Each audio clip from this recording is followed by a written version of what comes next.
Ibang-iba na nga talaga ang isang Maha Salvador. Magmula nga ng mga anak, maging isang ina, at makita ang kanyang panganay na si Maria ay napakaraming ang naging post ni Maha pero kasama na ang kanyang anak. Sobrang masayang masaya si Maha sa kanyang minamahal na si Maria. Actually, sa kanyang Instagram post, sa paglabas nila ng ospital, sinabi nga ni Maha na iba na ang journey na kanilang tatahakin. Ito ay ang parenting journey. Kasunod niyan, nito lamang ilang oras ang nakakalipas, June 8, ay nagpahayag nga itong si Maha Salvador ng nangyari o naganap sa kanya habang siya ay nasa ospital at nagle-labor. Kung paano siya nahirapan. Pero ayon niya kay Maha, worth it. Narito po ang kwento ni Maha.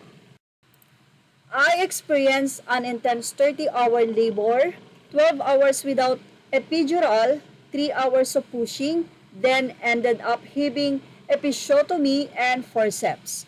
2 contractions and 7 pushes later, we finally welcomed our baby Maria. Immediately had 10 minutes of skin-to-skin contact with her, but biglang nagka-emergency. I had uterine inversion, kaya kinailangan nilang kunin sa akin si Maria at binigay nila kay Rambo who was seated helplessly next to my bed. 3 OB were there trying to put back my uterus manually, which led to blood loss of 3 to 4 liters. Then my blood pressure went down to 60/40. Sinabihan na lang ako ng dola ko na anytime I would have to go to the operating room for surgery.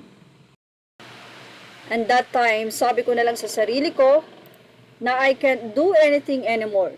Ubos na ang lakas ko. I started praying paulit-ulit kahit wala na akong lakas. And miraculously, after their last attempt, one of the OB-GYN succeeded in repositioning my uterus. Amen. Despite the challenging journey, gusto kong i-express ang gratitude ko to all the medical personnel na nandun nun, especially to the Filipino nurses who provided unwavering care and support. Ate Vanessa, Angela, Ate Gloria, Ate Christina, and Ate Beverly, thank you.